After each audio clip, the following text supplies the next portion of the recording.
আসসালামু আলাইকুম বন্ধুরা, আজকে আবার একটা রান্নার রেসিপি নিয়ে আপনাদের সামনে চলে এসেছি। তো বন্ধুরা, নিশার কিচেন অ্যান্ড ব্লগ চ্যানেলে আপনাদেরকে অনেক অনেক ওয়েলকাম ও স্বাগতম।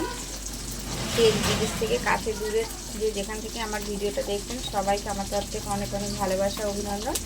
তো বন্ধুরা, এখানে পালংটা কেটে দিয়ে কেটে পরিষ্কার করে নিয়েছি। আর এদিকে আমি চিংড়ি মাছটা ভাজা প্রায় কমপ্লিট করে নিয়েছি। এবার আমি তুলে নেব। তো আমি এবার ওই মাছ ভাজা তেলের মধ্যে দিয়ে দেবো পেঁয়াজ কুচি,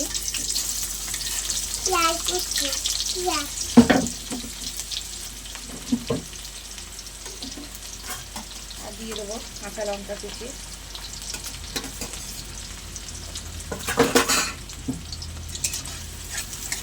সব কিছু একটু ভাজা ভাজা করে নেব।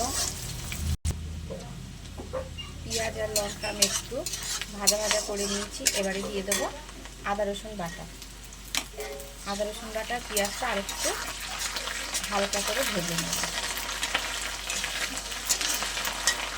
সব কিছুই আমার ভাজা ভাজা করা হয়ে গেছে। এবারে দিয়ে দেবো কেটে ধুয়ে রাখা শাক।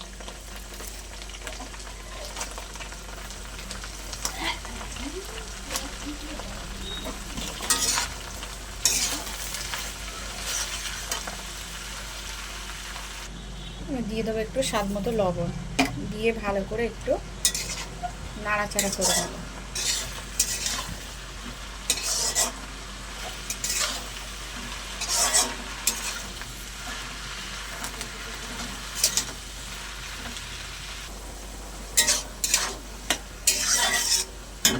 এবার আমি কিছু গুঁড়ো মশলা দিয়ে দেবো, সমস্ত রকমের গুঁড়ো মশলা।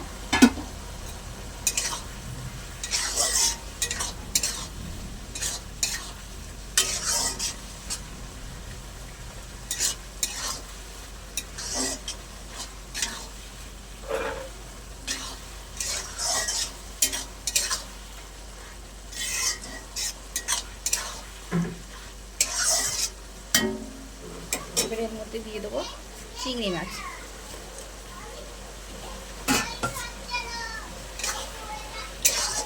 খুব ভালো করে মিশিয়ে নেব।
তো বন্ধুরা, চিংড়ি মাছ দিয়ে পালং শাকের রেসিপি একদম রেডি।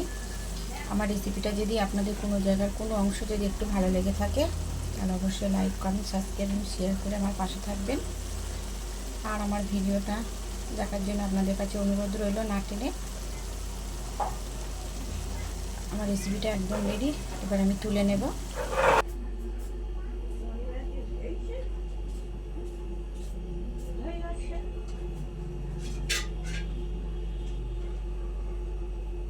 মামা কোচি কোথায়?